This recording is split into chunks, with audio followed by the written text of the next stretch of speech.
you so Yeah, much. thank you, Doc. So what I was saying is that if enabled by the institution, you will get a monthly pop-up with when you go into your course when those features are available. But that's something that the institution can turn off in the admin panel as well. So that's up to the institution to decide. But every month, more capabilities will come into the system. So that's why I also wanted to show you something that's available in the test environment, but not in your production server right now. So feel free to go into your course. And I assume you have experienced a little bit already with your Ultra course. Maybe you have some content here already. The main thing that I wanted to point out to you is that it's really easy to navigate through an Ultra course by using this navigation bar at the left top. So for example, if I want to go to the gradebook, and we'll talk about that tomorrow, I can go here. If I want to go to create an announcement, I go here.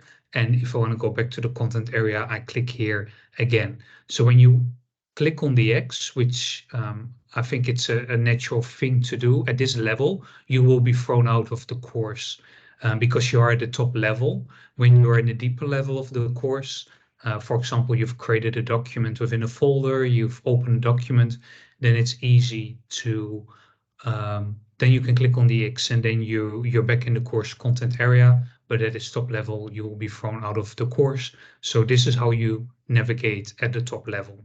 So I just wanted to emphasize on that because I see a lot of faculty, of course, clicking here. And there's an easier way how to do that. We have the details and actions panel.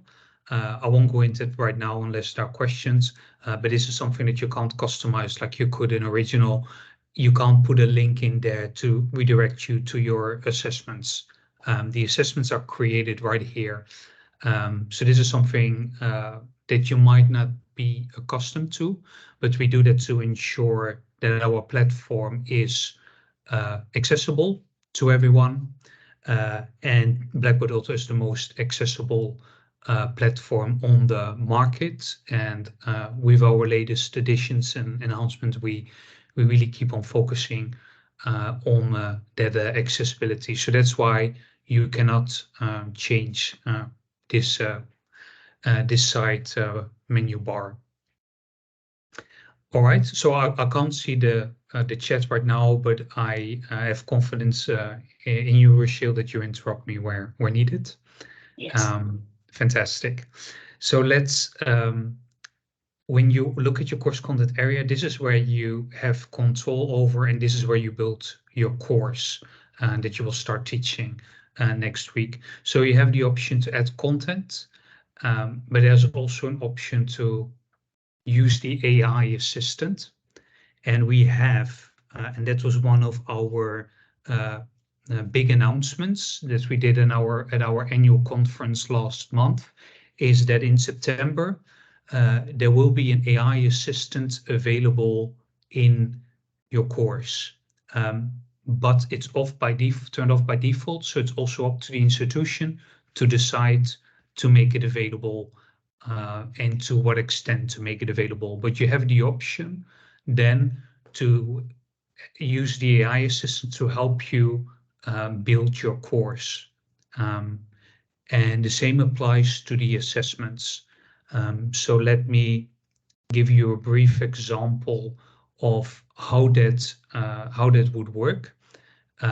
For example, if I click on auto-generate modules, I can give a description on what my course is about.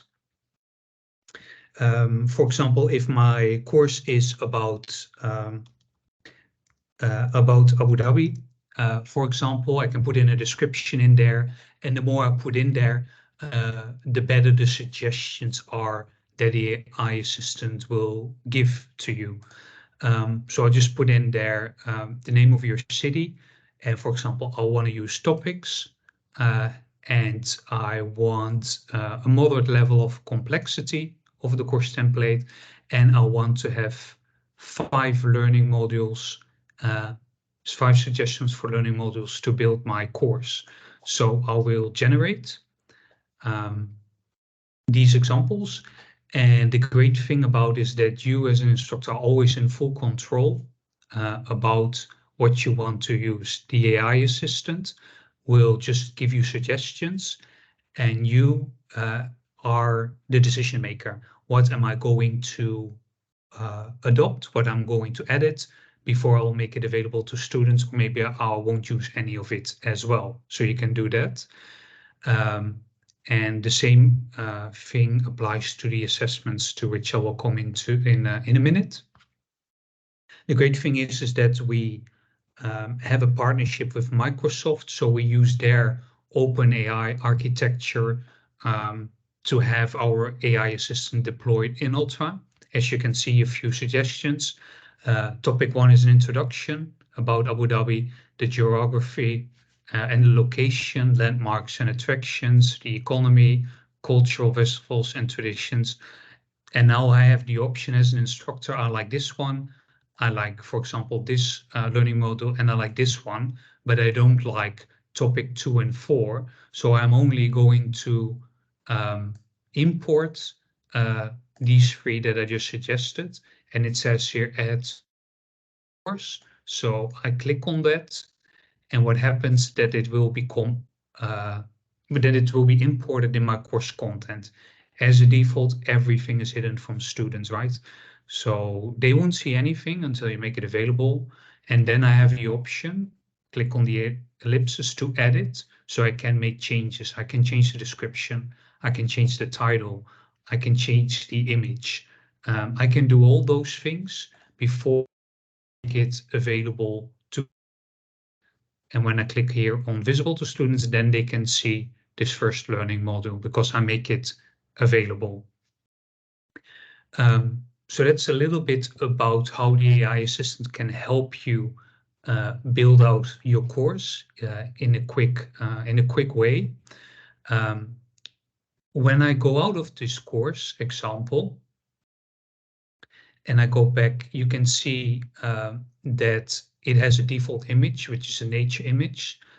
So if you don't choose a course image for your course, it will have this image. So what you can do is you can go to edit display settings, and here's the default image. And what you can do, you have two options. You can upload, of course, from your own device, but you can also use Unsplash. This is our partner with the largest database in royalty-free images that you can use to build out your course. So let me just quickly, because I didn't put any context in the course title, so it's a bit more difficult. And if you do that or put it here in the search option, it's a bit easier for Unsplash to look for relevant content. But I see here cities around the world, so I'm not sure which one is Abu Dhabi. I'm going to guess that this is Abu Dhabi, but I'm not sure. But then if you're happy about it, you can save it. Yes, please, I hear. I think can we, there is a request from the faculty, can we repeat the first step where we can find the auto-generate? Yes, so right now you can't find it because it's not deployed on your environment. Available, right? Yeah. So it will be available next month, but that's why I'm already giving you the heads up that it will come quickly.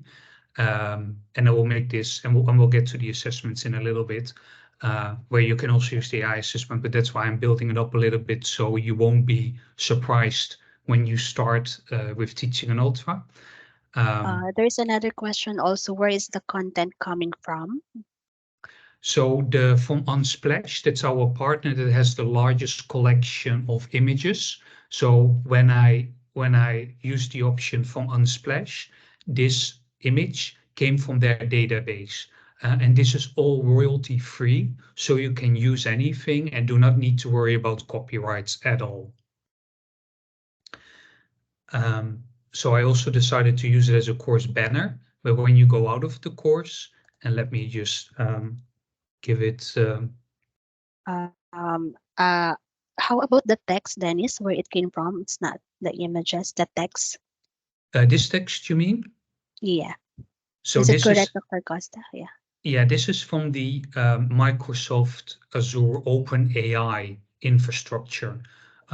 So we adopted the Microsoft capabilities, and Microsoft they use different things. They use Wikipedia, they use the internet, they use ChatGPT, all those things.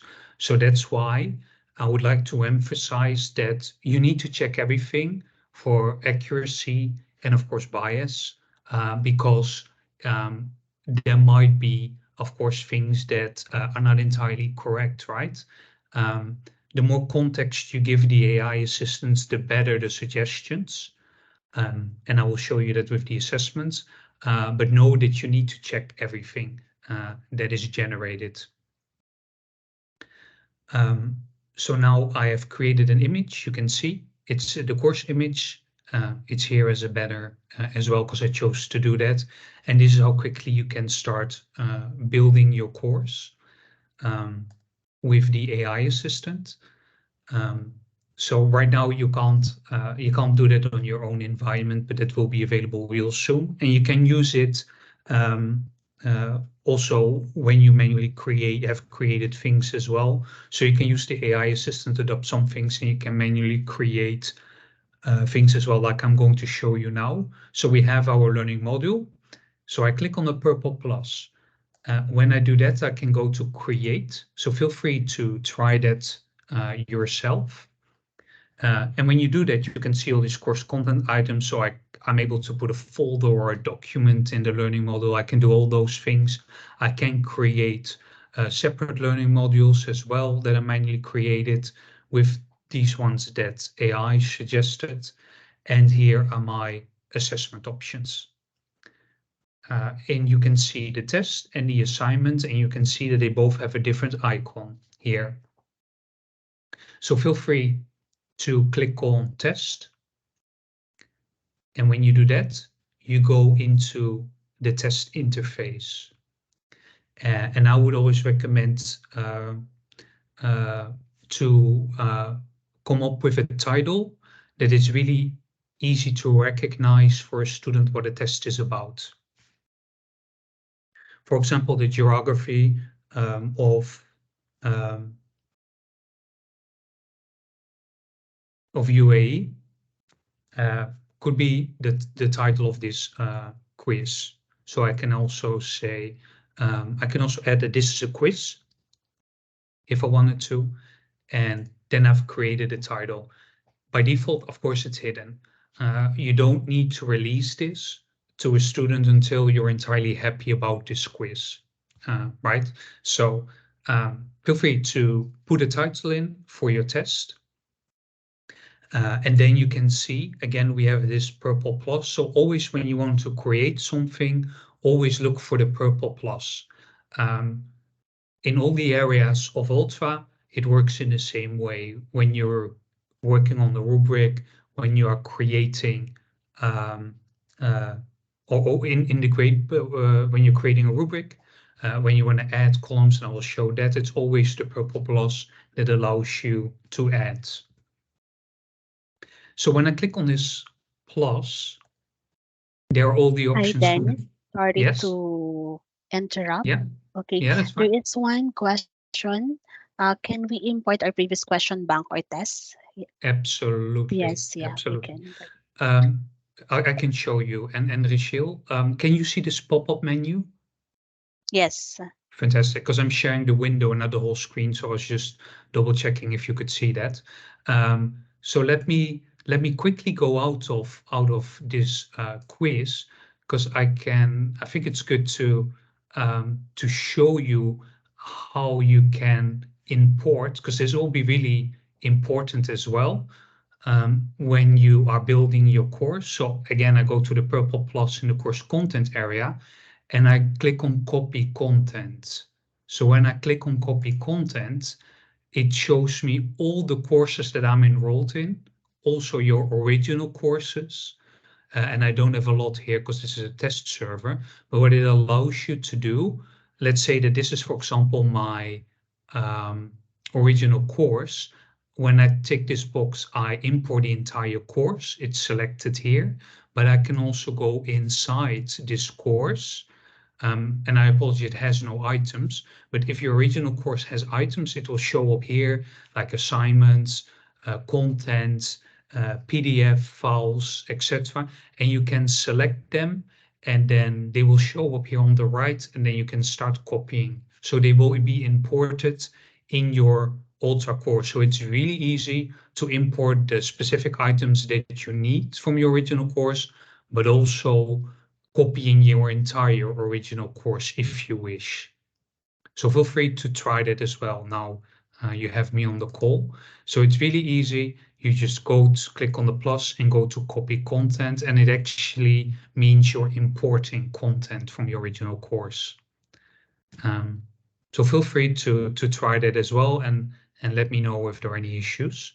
But I think this is going to be a really important one. So good question. Let me go back into the Another quiz. one, Dennis, Yeah, sorry, again. yeah, no. Can we copy the whole test or only from the question bank? You can do both. You can So do both. if you if you go into the copy content and your original course has a question bank, and in original it's still called question pool.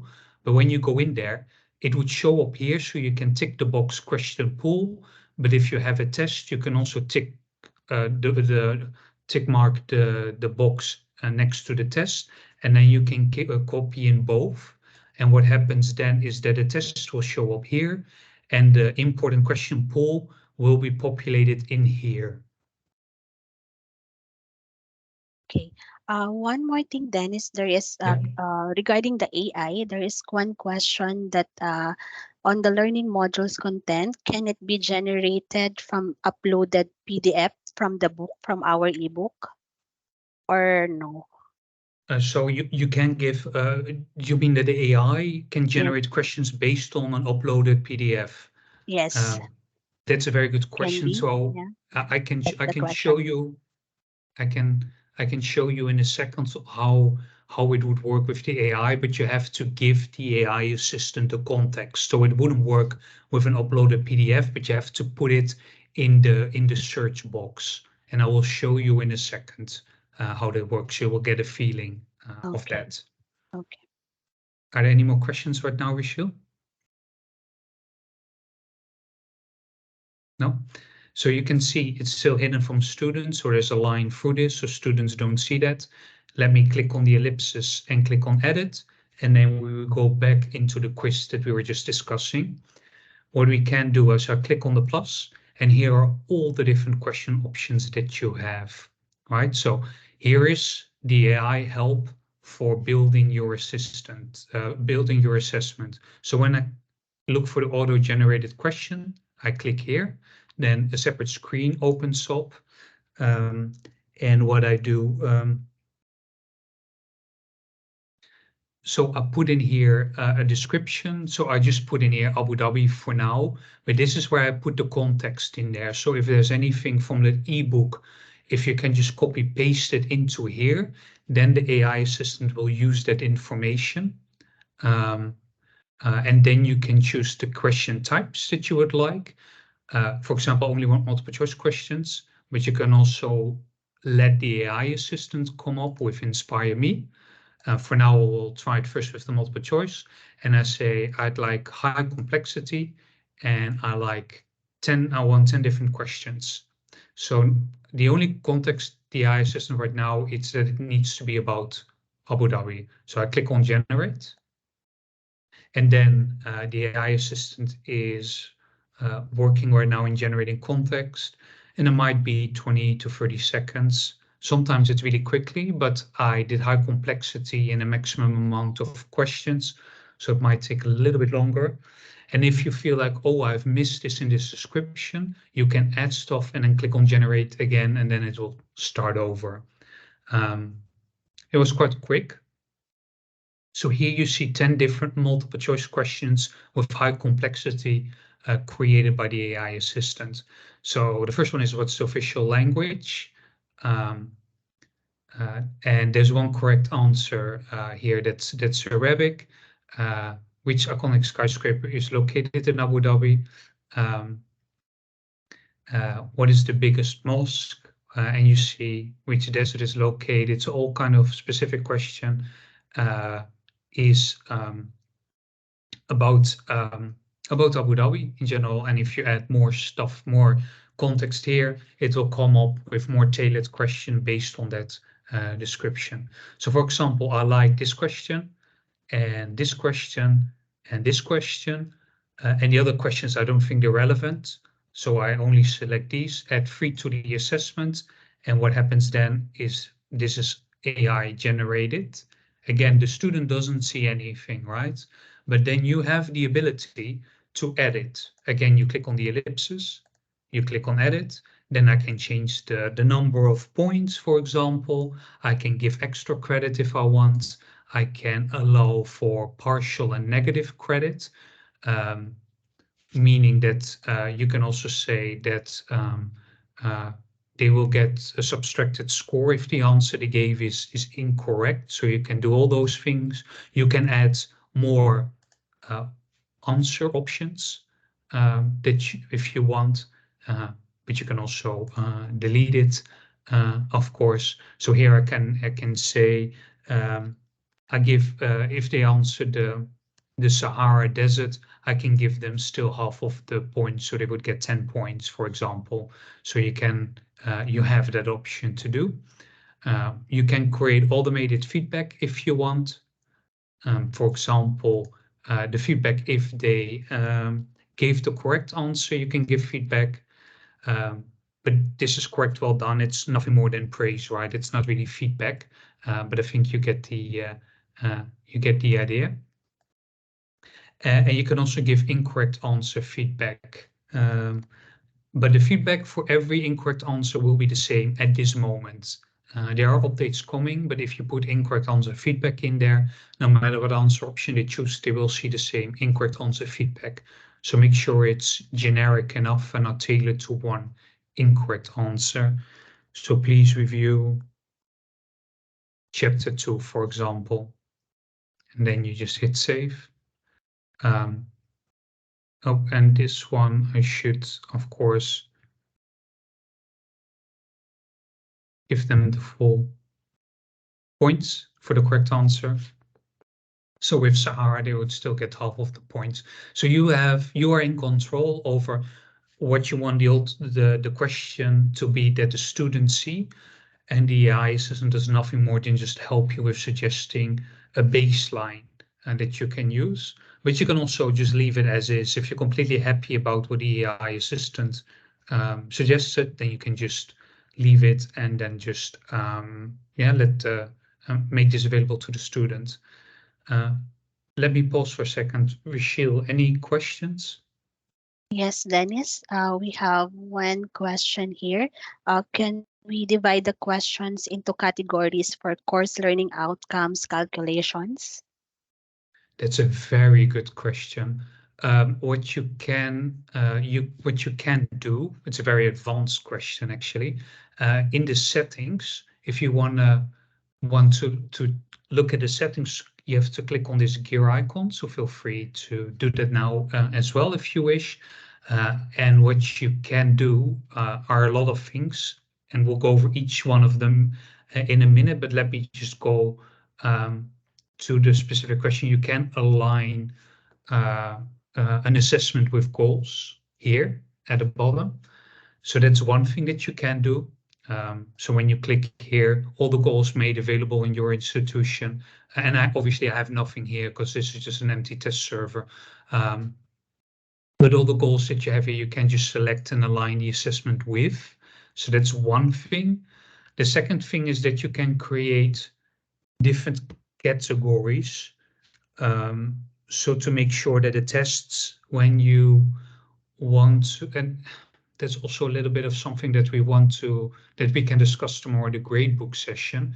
But when you create several categories, you can give them different weight in the overall grades, and you can have a test actually come for different weights because they are in different categories that are not of the same importance. Now, I'm not sure if this now answers your entire question, so feel free to elaborate Let me go to the chat as well. Yeah, there is other question, Dennis, that if Mhm. the students have difficulty uploading assignments, is it possible the instructor to upload and check for the plagiarism? So if you use save assign, and I'm not sure you use Turnitin, Rachel, right? Yes, we are using Turnitin. Yes. In So Turnitin, Dr. Mohammed Sia, yeah, it's possible for us to upload the assignment of the student. yeah, so I would Yeah. do it in Turnitin and check Yes. for the plagiarism. Yeah. Um, Yes, so Dr. Mystery, and you can check the report as always, as we normally do. all right, so I see a thumbs up. As all exams will be paperwork, can we download the exam and edit with several forms to be printed on paper? I think it's on the roadmap to make that available quite soon. Um, I don't have a date for it yet, but hopefully that will come soon. Um, how we can download the student submissions, right? Dr. Nishreen, I think that can be found in the gradebook. If you remind me, I will show you that tomorrow. I will probably think of it, but that you can do that in the gradebook. But let Yes, me it's show in you the that green. tomorrow. So we don't cover too much in one session. So yeah, you can definitely do that. Is it possible if you can show how an instructor can upload? So I don't have a Turnitin integration because it's not our tool, so I don't have the license. Maybe if you have time, Rachel can show it for us. Doctor, we can just talk it on offline also. I think for the uploading of the assignment and to check the plagiarism for the ultra. Fantastic. Yeah. I see we are shifting to paper-based exams. Can we use the question bank for the same? So you can import it easily in Ultra. Um, so Dr. Larby, I'm not entirely sure if I understand the question. So yeah, you could, but right now you can't download it yet, but hopefully that will come really soon. So I think you can also, if you use questions from the question bank, you will be able to download that as well. But right now you cannot do that. Um, Dr. Sidra, how can we upload previous quiz polls? So that's with the copy content that I showed you. Um, let me just quickly go back and feel free to try that if you're involved in a course. So if you have the auto course open, if you click on copy content, go to the original course where you have that question pool and then try to import it. And when it's important, it might take a few seconds. Then you can go to manage banks here, and then it should show up here. Uh, you're also able to import from a zip file directly as well. Needs to be a zip file at this point, but you can also upload it directly here as well, or create a new one, of course, from scratch. Let me go to the chat. How to feed course learning outcomes to align them with questions later. So Dr. Abdul, Rachel and her colleagues can import learning outcomes in the admin panel, so it's available to you. Yeah, I think it's depends upon the colleges. As of now, I think the two colleges are using the goals, College of Engineering and I think College of Health and Science, but other colleges, I think they are not utilizing it yet. Yeah, that I know.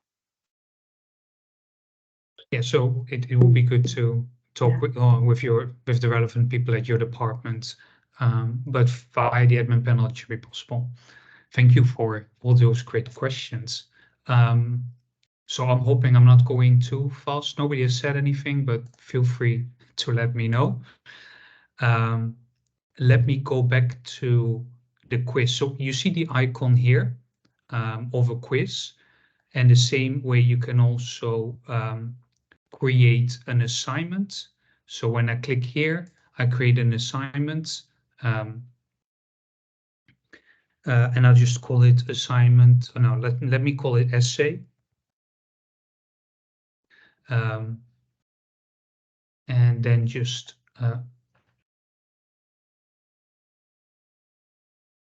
cancel out of this one. And here you can see that the icon is different between the two, right?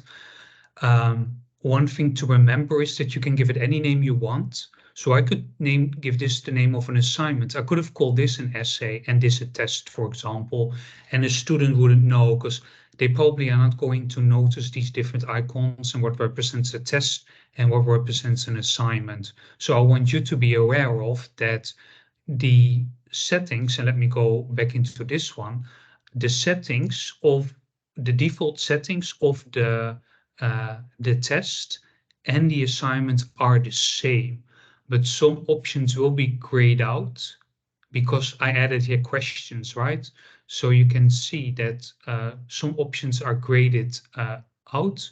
For example, parallel grading, peer review grading is grayed out because you've added questions, meaning that Ultra sees this as a test, and these options are only available for an assignment. So I can't choose these two anymore. But when I go into an assignment, you can see that that the peer review is available here, right? And the parallel grading as well. But of course, if I would add a question here, and this is the trick, if I add a question here, for example, a multiple choice, then it would also be grayed out despite this being an assignment. And that's the bit of the confusing part, because how are you going to avoid that, right? So my recommendation is do not add these questions to an assignment, but use the add text option. And then you can give the information relevant to the student here in this text box. Please submit your essay about, and it could be anything. You can put in all the instructions that you want. You can embed videos, attach all the content, all the instructions that a student needs. Then you click save, and then the student has the relevant information that they need. But when I go back to the settings, you can see that the peer review option and anonymous grading, the typical assignment settings are still there, also anonymous grading, but I can't randomize the answers and the questions because there are no questions, because this is not a test, right? So typical test settings are turned off. Does that make sense, this nuance difference? Because I think it's really important to realize that.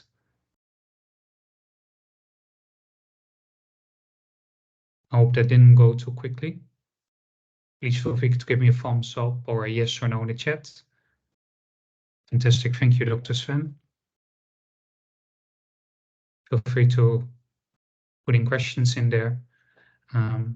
So the nuance, it's not really complex, but you need to know, right?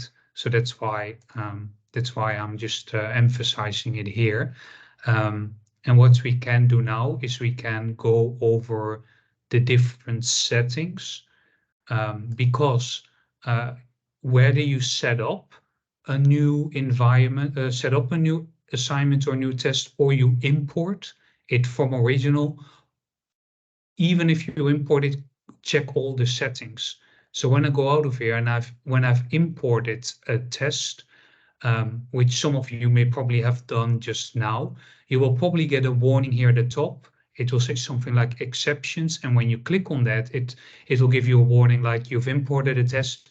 Please check the settings because the settings in original are a bit different from Ultra. The assessment environment in Ultra is more robust and better than in original, so it's really good news. But you have different options, and you need to be aware of that before you make a test from an original that you imported, before you make that available to a student or to multiple students. So let me go to the test first, and then we can go over the different settings. So I can show you what is possible. Right, so let me just show you the settings here. So there's a default due date, but you can easily change this. And this due date, it's always based on local time. So if you have students in other time zones, it will be reflected. The deadline local time will be there for them.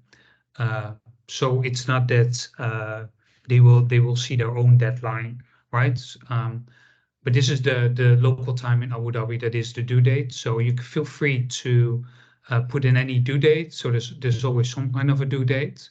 Even if you don't want a due date, uh, just make sure that you leave these boxes unticked, because the first one, prohibit late submissions, which means that when you tick this box, that students who haven't started yet cannot start anymore. And the students that have saved attempts, so they did start already, but they didn't finish, but they just were halfway and just saved the assignment, it will be automatically submitted at a due date. So that's something that this one does. It automatically also tick this box which prohibits new attempts after the due date. But if you want the people with saved attempts to be able to progress, excuse me 1 second.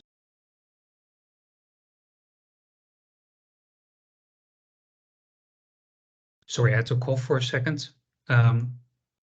So if you want the saved attempts to be able to pursue after the due date, then you can tick this box, because students can start a new attempt after the due date has passed, but the saved attempts can be finished still.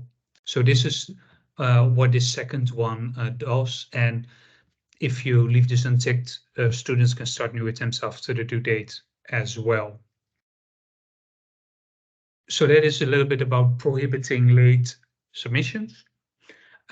You can allow for class conversations, which if you do that, students have a place to talk about the test, and you as an instructor can just comment and read as well what they're saying about the test. So for formative assessments, this is a great tool where you can get direct feedback about this test and students communicating to each other.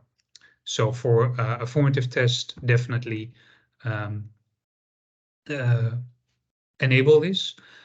Collect submissions offline. You can't do that because you have added questions here, of course. But if you do this for an assignment, you're able to collect the submissions somewhere else, or maybe it's a presentation, but then there will be automatically a gradebook column created, so you can populate the gradebook with the grades for that offline submission or the presentation as well. But of course, you can't tick that box right now. Then the great thing about the presentation options, you can say, I only want them to see one question at the same time. I want prohibit backtracking, and I want to randomize the questions and the answers for the different students. The great thing about that is that students, it enhances student integrity, right, when they do the assessment. So for summative summative assessments, I would definitely consider this as an option as well. But for formative assessments, you can leave this all ticked off. Unfortunately, you can leave it unticked, so they will get the same test in the same way, because formative is usually about practicing, right? But if you want, you could still use this for formative assessments as well. Here you have the option to mark it as a formative assessment, and the student, if you tick this one, the student will see that as well, so they are informed about that. Rachel, any questions right now? Yes, we have some questions. Mm-hmm. Yes. I think it's related to grade book. How to add a new column to the grade book without going through test assignment creation section. Yeah, you can do that in the gradebook itself, and I can show you that tomorrow. Yeah. Can all the assignments be printed, downloaded as PDFs to include in our course files? So what you can download the student submissions. You can also download when you are in BB Annotate and you see the individual submission. You can put your annotations on there and download that as a whole as well. So including your annotations. So you can do that. That's let's see, can all these assignments be printed, download? But if you download it, I'm not entirely sure if it is a PDF. I'm not 100% sure. So we can have a look at it a little bit later. If we'll make it in time when we look at the grading process, then we can have a look what the download looks like. I'm not entirely sure. I apologize for that. But you can, of course, download it and include it in your course files, definitely. In makeup tests, we need to select only those who did not take the test. We need to select only those who... I'm not entirely sure if I understand this one, because what you can do with release conditions only make the test available to the ones you want them to take the test. So you can do that, but I don't know if that completely answers your use case, Dr. Rafik. Maybe you can add that in the chat, or Rachel, if you know, but For example, I think it is talking about the accommodation, if I'm right. Like if for a makeup test, those who miss the test, so how they can open a test for like one person only. That's possible, right? yeah, so you can make a Yeah. test available to one person only. You can Yes. also give an individual an exemption. And that's also in the gradebook, and I will show you that tomorrow as well. Okay. Uh, How to download an exam from BB and making sure that the feedback added by the instructor is not distorted. So that's what you can do in the BB Annotate section to download. Then it also includes your annotations. But if you download all submissions at the same time from the gradebook, and I will show you that tomorrow as well, then you will only get the student submission and not the annotations, not the rubrics. And I know that is an ask for more institutions. Um, so I would kindly ask, Gilles, I think we talked about this one. Did you, but I'm not sure if we did, but please add your votes to that idea in the idea exchange, because there is a bigger ask for that. You can download all the submissions at the same time, including annotations, including the rubrics. But you can only do it individually in the BB Annotate section, um, and not yet from the gradebook.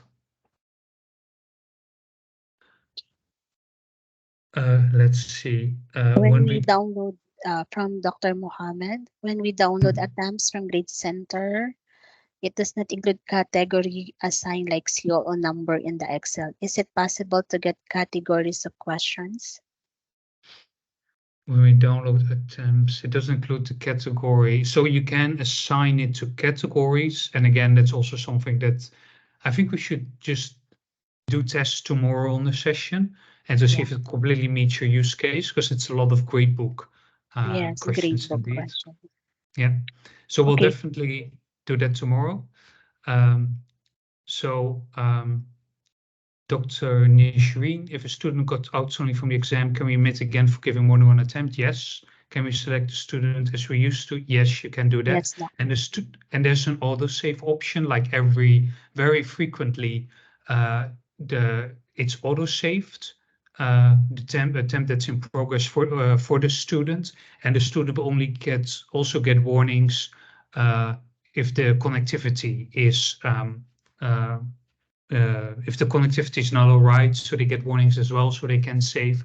So it's more robust than it was in original. And you can do all those things by giving another attempt as well. Can you show us, Dennis? It's possible. Yes, also part of it, it's in the gradebook, but I can show you quickly. So let me go back to my environment. Yeah, so we're back in the, so here the attempts allowed is for everyone, of course. So this is not how you want to do it for one individual. So let me just go quickly save this one and go out of it. And let me just go, oh, I actually went out of the course. But what happens here is if you go to view everyone in your course, so in this roster, that's where you see everyone. This is actually my colleague, so I'm gonna do, I'm allowing him access to the course again. And what you have here is accommodations. And with the accommodations, you can change the due date and the time limit. So here they can, they will never have the work marked late, and you can also give them extra time. So these are accommodations or even unlimited time. So you can do that. But we also have exemptions and exceptions. So we have three things: accommodations that you see here, and exemptions and exceptions. And the exemptions you can do in the gradebook, and we'll go into more detail tomorrow, but I will show you quickly that same student, Corey here, and here you can also see the accommodations again, but I go into the quiz. Let me just go in there. And here, well, the student hasn't, of course, hasn't done the quiz yet. Let me see how I can make it easily available. So since I'm on the test server, it might not be, I might have not enabled the exemptions and the exceptions. Is it all right if I save that one for tomorrow as well when we look at the gradebook? Because then I will do it, I will use my production server, because here in the ellipsis, the exemptions and the exceptions will become visible then. But I am on a test server for the AI assistant, so that's why it's not available yet. But please, remind me as well tomorrow that we'll go over the exemptions and the exceptions, and I will show you an exemption, then the student doesn't get a grade, and an exception, they will get another attempt, and you do that from the gradebook as well. Let me see if I answered all the questions. Let's see, but I'm talking about deploying a completely unseen test which will be accessible. I'm not entirely sure. I think Dr. Rafik is. Yeah, I think it is taking Dr. Mohammed. Yeah, so I will skip that one for now because it doesn't seem it's directed at me. And then we have Dr. Mohammed. Previous BB did not allow posting snippings from allowed web pages. I'm not sure about your process, but what you can do is really embed content, embed HTML. You have quite some options here. So maybe if you can maybe email me or send me a recording about your workflow, then I can have a look what you exactly want to do. Can we embed pictures within a question in a test? You can do so for the hotspot question at this moment. So let me go back into the quiz. So we have, for example, here we have the hotspot question, right? So here you have the insert content option. So here you can put media in there, an image. So you can do that here in the answer options as well. And in the question, so you can put images in there as well. And you also have the availability to use the hotspot question as well. So you can go in any direction where you want to go. So let me just quickly go out of this settings. So I'll cancel out of this one and then back into the settings. I think right now I've answered most questions, and apologize for the ones around the gradebook, but we will go over all these questions tomorrow. It's a little bit easier to do it when we're talking gradebook, because I want to allow a bit more time around all the settings, so you feel free, so you feel confident to go live next week. So this is where we were, the formative tools. We have different categories. So right now, as a default, the test will be added as a test, but you can also, from the gradebook, allow different categories and also assign this test to different categories as well. And I think that will become clear when we talk about the gradebook tomorrow. Number of attempts allowed for everyone. Well, it's a formative one, so I can even do unlimited. Then I have the option to do I want the last attempt with a grade or the highest grade, or do I want to use an average of all attempts? So you can choose what you would like to do. You can use different grading schemas, and you can upload up to 100 different grading schemas in the gradebook. I will show you that tomorrow as well. But these are the default ones that are available right now on this test server. But every gradable item you can use a different grading schema for as well. So right now I want to use points.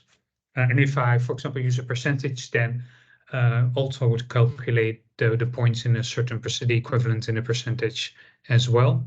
So you can see the maximum is 40 points now, because that's what we put into the test. We can't use these options: anonymous grading, parallel grading, and peer grading. This is an important one. Post-assessment grades automatically.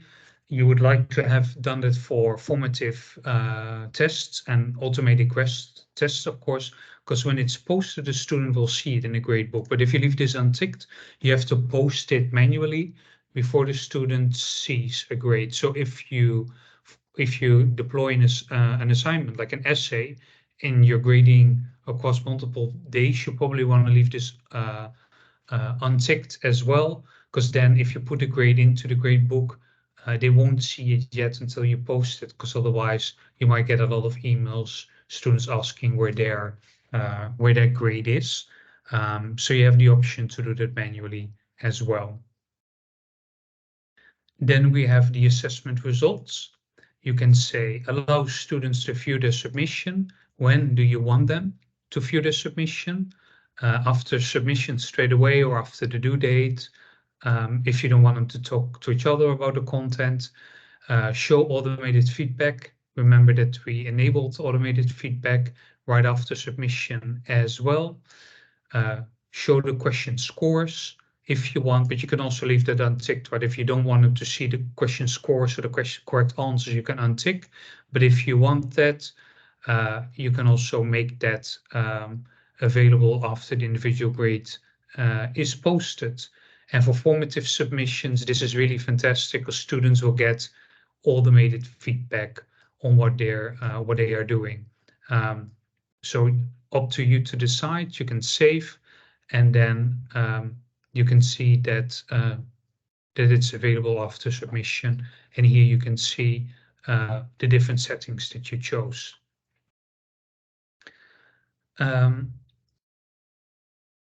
You can also add a code if you want, if there's someone proctoring that you want that person to give the students an access code before they start, you can do that. You can also add a time limit, so it's a timed assessment. And if you use an assignment, you can also use the grading rubric that you can't do now. We talked about the goals, but you're also able to assign it to a group as well, if you wish.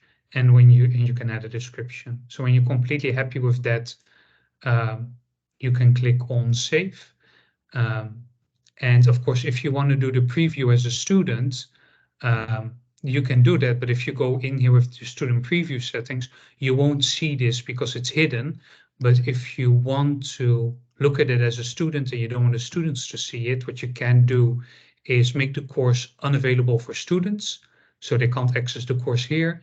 Then you can make it visible, and then you can go into the student preview, and then you can take the quiz how a student does it. So this is what it looks like. So you see the quizzes here. And this is how you can just start attempt 1. So limited formative assessments, the maximum number of points, you just go in there and then you can just take the test as a student. Student can see if they answer a question, how many remaining. We didn't prohibit backtracking, those kind of things, otherwise you would have seen this as well. And then you can choose the correct answer. I don't know the answer to this one, to be honest. And I think it was this one, right? So when you're happy, you see 0 free questions remaining. If it's a timed assessments, there will be a clock here, but students can also hide that clock. And when you're happy, they can submit.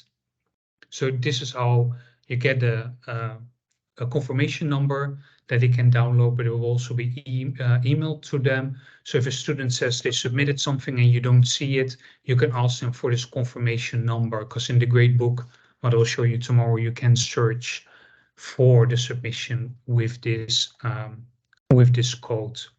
So right now I'll go back to the instructor view. I click on exit, and when I click on save, my attempt as a student will be saved. But when I click on this card, I will go back to the instructor view and the submission will not be saved. So right now I want it to be saved so I can look at it, look at the submission as well. So I can go in here, and here I can see the quiz, and here I can see there's one submission here. You see my name, preview user, and you can see that I really failed this test, and I have to post it before as a student I can see it, because I untick the box automatically graded. So this is a little bit about the test, and I do want you to see the essay option. So what I'm going to do now, I'm clicking on the gear icon, and you can see these are all the same options. Some are graded out, like I mentioned before, but I want to go to the rubric, because you can add a rubric to the essay, right?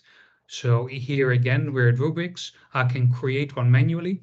I can also choose one of the important ones, imported rubrics from an original course. They will appear here then as well. But I can also create one from scratch. I can also use the AI assistant again. So I want to do that. I click on generate. About the history of, this is the description. Complexity, I want to be medium. The number of criteria that I want, let's say 5, and the number of performance level, also 5. And then I'll generate a rubric, a suggested rubric that I can then tailor then to fit the needs of my essay that I would like to deploy. So we have to wait a little bit to see the suggested rubric.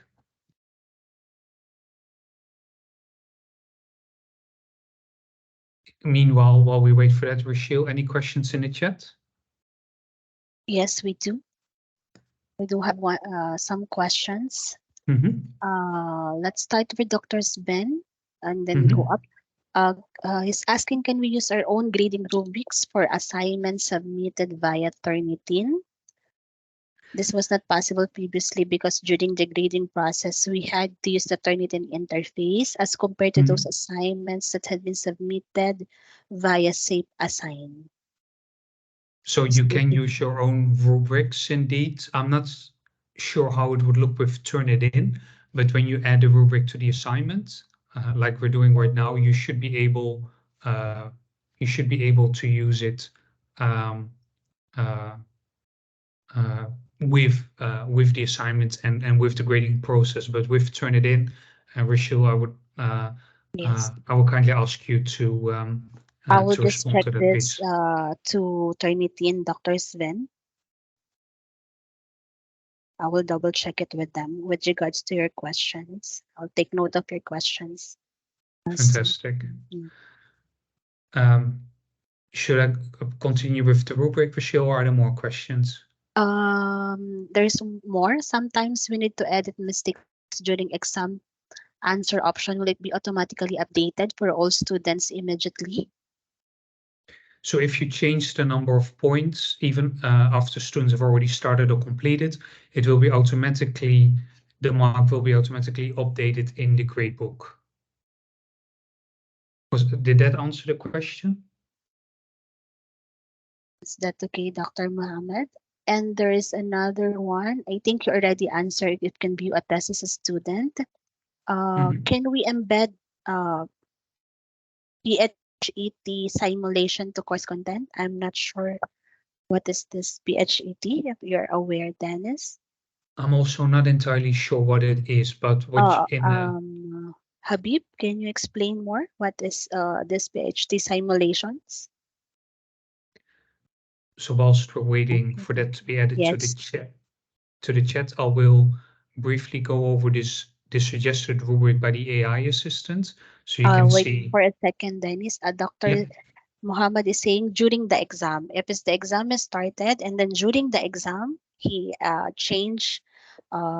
edit something on the exam, so it will be automatically updated we need to edit mistakes for all students. Um, during the exam. Yeah. if yeah, well, yeah, if you, for example, mark another answer option as correct, it will be automatically updated for students immediately. So, for example, if I in that example with the Sahara Desert, if I tick that one as a correct answer, then it will be automatically updated for the students immediately. Yes, Hmm. Okay. good question. All right. Um, Continue. Yeah. So I will, so if what you see here are the 5 performance levels that I chose for this rubric and the 5 criteria that's suggested by the AI assistant, you can see that it's in percentage. What I forgot to mention is that you can choose here as well. You can do a percentage range, points or point range.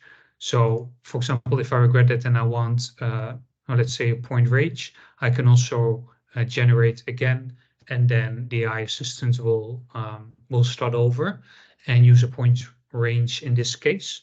So let's wait just 1 second for that uh, before we uh, before we carry on. And again, you can also import your rubrics from your original course in the same way that I showed you uh, with copy items. Um, whether it's an assessment, a question pull from original, or when it is, or when it is um, the rubric or a test or assignment, you can all do that easily. So you can see now the suggested point range, uh, criteria, uh, and the different, sorry, the different performance levels and different criteria that have been added here. So this is auto-generated content, needs to be checked for accuracy and bias. So what we can do now is we can continue. So I click here on continue. And what happens then I have the ability to make changes, right? So now I can call it essay rubrics, for example. So I can change the name here. And I can change everything. I can change the number of points. For example, I want this to be 80 to 100. That's excellent. And everything else just um, needs to be updated then as well. But I can also change the criteria here. I can save as well. Um, so now I accidentally went out of it, but I can click on it and go to view. I can go back, and there you have the purple plus again. So if I want to add another performance level, I can. I can add more criteria if I want here as well. So you can completely tailor it to how you want it. And when you're completely happy with that, um, something something criteria about geography, for example. And then when I'm happy, I can click on save, and then this is the rubric as I would like to use it. So what I do, I tick the mark and then click on add, and then this rubric, click on save, and then this rubric is available for the student. I should have mentioned one rubric, so I can easily go back in there and make changes. That doesn't matter. And then when I'm happy, I'll make it available to the students as well. All right, I know we have like 15 minutes left. Let me pause again. Any questions around that? Yeah, there is another. Going back to changing the questions during exams in the past. Is this a new feature? Yeah, that's a good question. So you can't add or delete questions. Of course, after the students started, because otherwise they would be in a disadvantage, right? But you could edit in a way that you mark other questions as correct. You can change the scores for the questions. So, but completely changing the questions that a previously marked answer is correct and then becomes incorrect after students have answered it. I don't think you can do that. So it's really limited to indeed making those changes when before a student or them. But we can test what I can show you, because I did a submission as a student, right? So it has started already. So what I can do, and there was already a grade for that student as well. I can quickly post it. So this student has a 10 out of 40. So I go back in there, edit, regrade.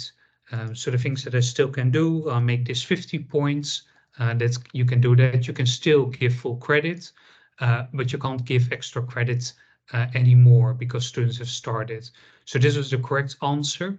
What I still can do is mark another answer as correct and save. So let me wait, so I don't need to put a percentage in here. So these are both correct answers. Yeah, oh no, this is the partial and negative credit option. So you have to toggle this off if you want to give the full credits for both, and then the pop-up will appear, update and regrade the question. So now people who chose the Sahara Desert also are now the correct answer. You can still do that. So you have to keep in mind that you can do the things that still advantage the students that have already done the exam. So you can't do everything, of course, because if I did a submission, I've chosen this one as a correct answer, got the points, and then it's only marked as incorrect, I would be in a disadvantage, right? So you can see right now, it didn't affect me because the answer one, I already had it incorrect, but you can see that there are now more points that you can score in total, and that I have less points. I still have the same points that I already had, but now the total points of the exam have changed. So you could still do that. So I hope that answered your question. And I think maybe right now what we could do is quickly do a submission for the essay, so you can see what the grading process looks like. So let me go in there.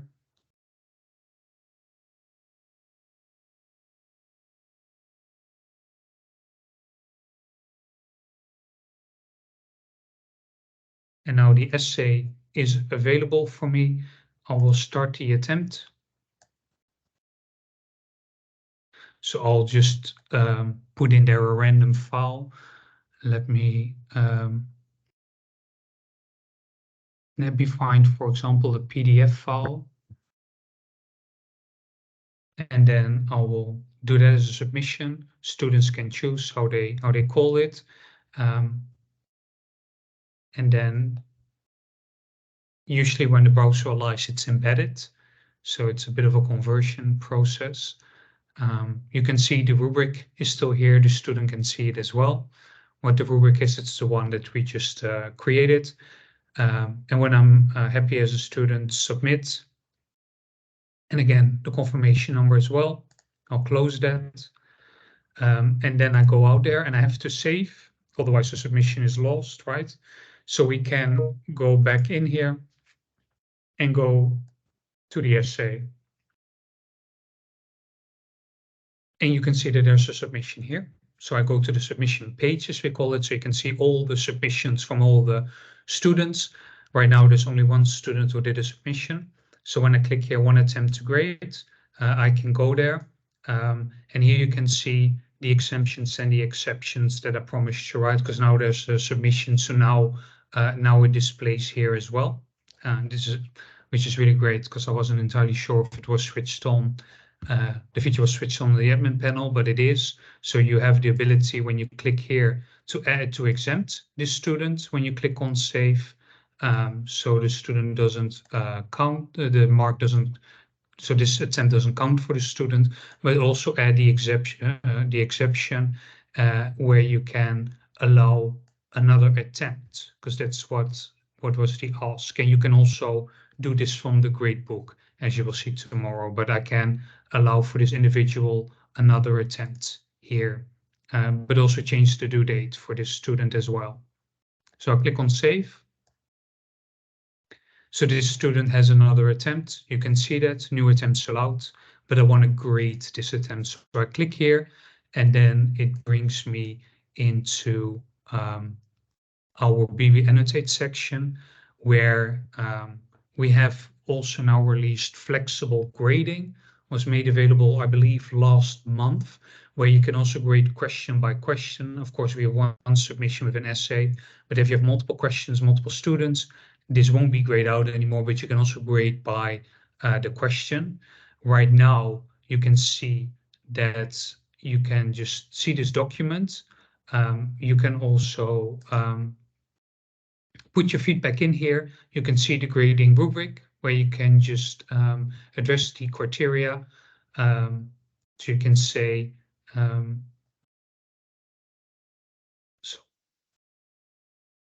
so you can see all the different option levels.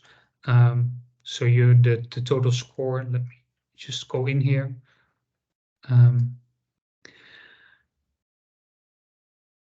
And just show you, I'll just have to put a preliminary mark in here, so it's not sure what's going on. So let me annotate first on the document itself. This is what you would recognize from original as well. So I can use my pen, I can draw, and I can underline if I want, for example. I can annotate whatever I want on the document.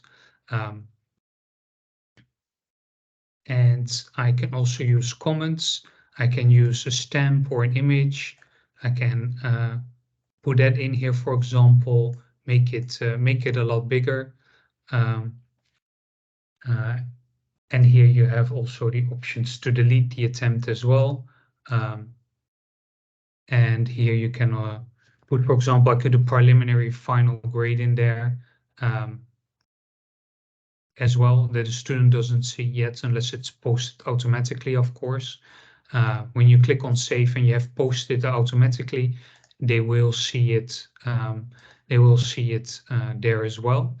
Let me also add the comment section, for example. So here you can add your comments. Let me just give you a bit more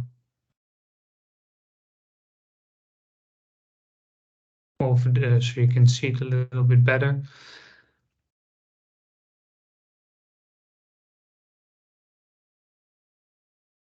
Give me 1 second, because the attempt just disappeared. So I'm gonna put it in there again.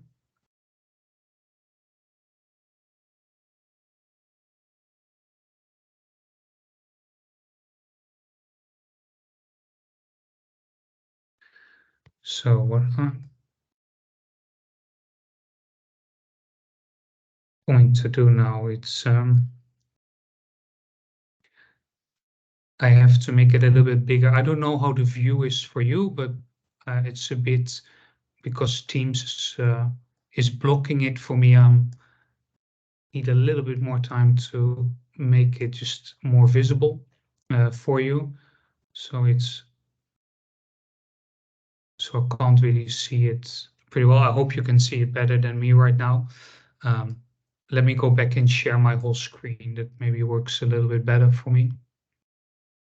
All right, so now I can make it a bit smaller again. So now you can see the whole, the entire environment a little bit better. And when you click on the arrow, you can end overall feedback, and you can insert content. You can also insert a recording where you can give audio or video feedback. So you click here, and then you make this audio and video feedback available. So you can say record. So if I click here, I also enable the video, so I can do that, and then start the recording.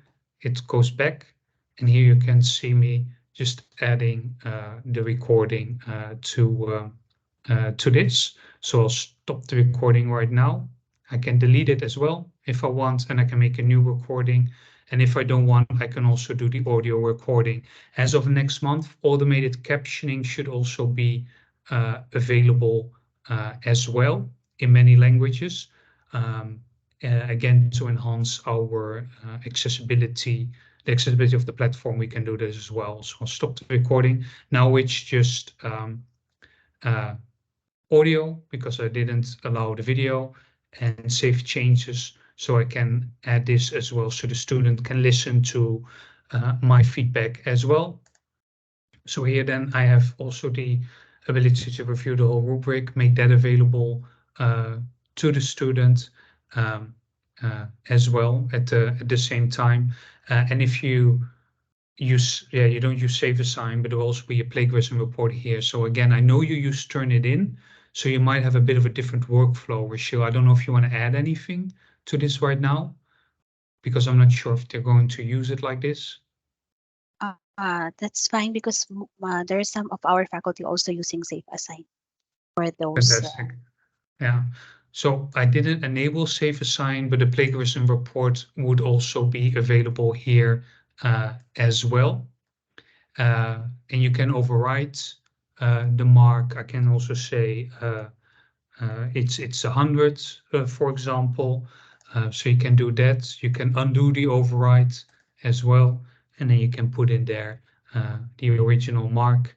And I can, if I'm completely happy, I can post the grade. So again, for essays, other assignments, I would post the mark after everyone is done, so it will happen at the same time. So manually posting will be recommended. Now you can see that the final grade is posted, so I can see that as a student. Right, so this is how the submission page then work. And as a student, I can now see in the gradebook the mark that I had for this essay, and I can also use a second attempt, because for me there was a new attempt allowed, but Corey only has one attempt, because this was an exception just for one specific student. So I know we're almost at time, and I know it was a lot. Any other questions? I see. Yes. How can we add old tests from old courses to a new pool of questions that we've just created? So in the same way, just with the copy items, you can import it in Ultra. Can we upload a bunch of questions from Word PDF file as a test? So it has to be a zip file at this moment, but I know there will be additional options as well to upload that directly in Ultra. But right now it has to be a zip file, Dr. Mohammed. But what you can do, it's a bit cumbersome, but if you can upload it in the original course and then import it into the Ultra course, then you can also have it imported in the Ultra course without manually having to do so. So with right now from Word PDF, upload in an original course and then import it. But directly uploading in Ultra is also on the roadmap quite soon to come as well.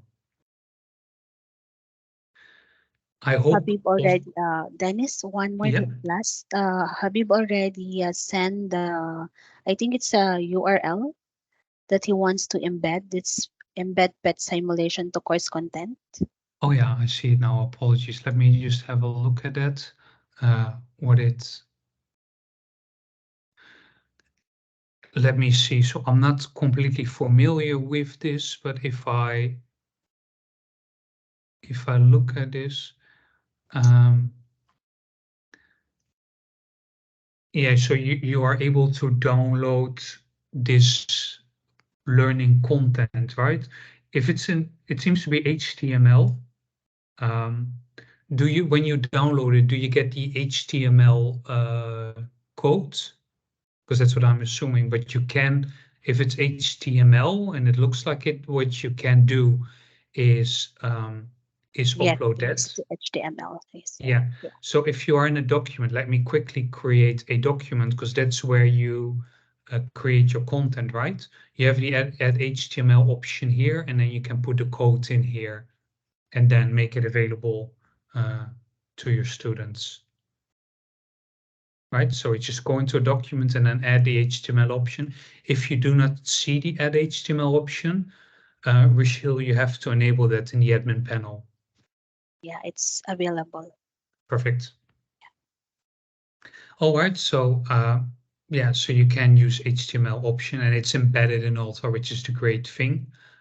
They're not being forwarded to a different environment for that. So thank you so much. Very good questions. I mean, all the questions were really good. I don't have a hard stop. I don't know about you, but Priscilla, is there anything else that I can answer? I hope I didn't overwhelm everyone. Is there any questions? We still have 2 minutes before we end. Regarding the discussion, Dennis, they are asking yesterday if this is downloadable. It's not. It's No. not. Okay. So it's not downloadable. I think it's Dr. Nisreen and other faculty who asked that yesterday. Yeah, no, indeed. And perhaps maybe that will also become available in the future.